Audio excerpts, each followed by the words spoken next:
National Senior Certificate exams, with just over 37,000 grade 12 learners across the country sitting for the first paper, Computer Applications Technology, or CAT. Just over 796,000 matrics countrywide will be sitting their exams this year, with the bulk of them starting in earnest next week. Now, we are now joined from the Department of Basic Education by spokesperson Troy Martens. Thanks very much for joining us. Welcome to the programme. Thanks so much for having me. All right, I know you're busy all year, but when it gets to this point, it must be all guns blazing now. How are we? This is definitely one of the pinnacles of our calendar year in basic education. But for us, it's all systems go now. We really have done everything we can to ensure that A, the system is ready, and B, the learners are ready. And it's really now up to the learners to put their heads down for that final stretch and ensure that they are prepared as they can be. All right, so CAT happened today. How did that go? So from the reports we're getting so far, it seems like there haven't been any major issues. It is a practical subject, so it's done on a computer. So the only hiccups that were experienced were a few cases where there were problems with electricity.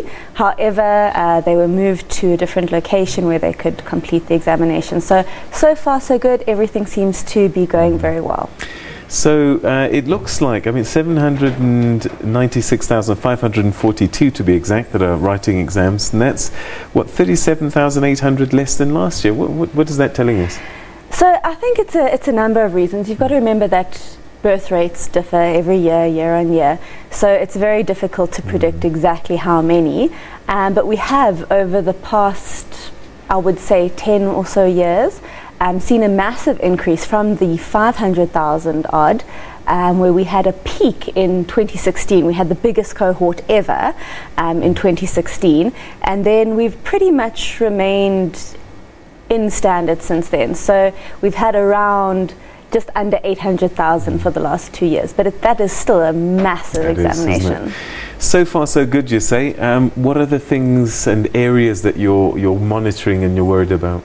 So we've done a lot of work this year. I know you guys spoke to Malusi just before me, where they made certain recommendations, and we've been working very hard to ensure that we maintain and uphold the integrity of this exam.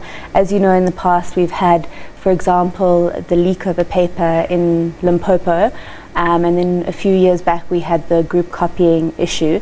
And what we've done this year is we have categorized every single examination center, and those that have been determined as high risk, if any incident has happened in that exam center, they are high risk, and a permanent moderator is placed at that school.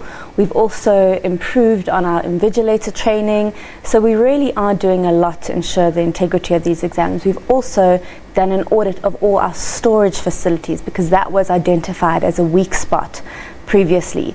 So all of our storage facilities, and most of the time these papers are only left there for one night, but they've all been audited and have all met the very strict and stringent criteria. And then of course we also have the support of the SABC and the various police services around the country who definitely do assist us in this process. What sort of feedback have you been getting from your teachers across the country about this year's class? You know, are they ready? Are they anxious? I suppose there's some themes that carry on year after year, but you've had learnings over time. Are they better prepared? I think we're cautiously optimistic. You know, we don't want to preempt the outcome of these exams, but I think it is very encouraging. I know the Director General, Mr. Martens, has really been quite vigorous in his monitoring, on the ground monitoring. He's visited all provinces in the lead up to these exams just to get a sense of what's happening on the ground. He was visiting the winter and spring schools. The spring schools happened just recently in the past month, and those are really to ensure that those learners who maybe don't have a space to do the revision in their own home, who don't have an adequate home environment, or maybe they've just had challenges throughout the year. This is really, these additional spring and winter schools are really an opportunity to hone in on that revision and ensure that they get that extra opportunity to study. And I think that's very encouraging for us, and we're hoping to see them yield some positive results. Well, as I believe November 28th is the last exam.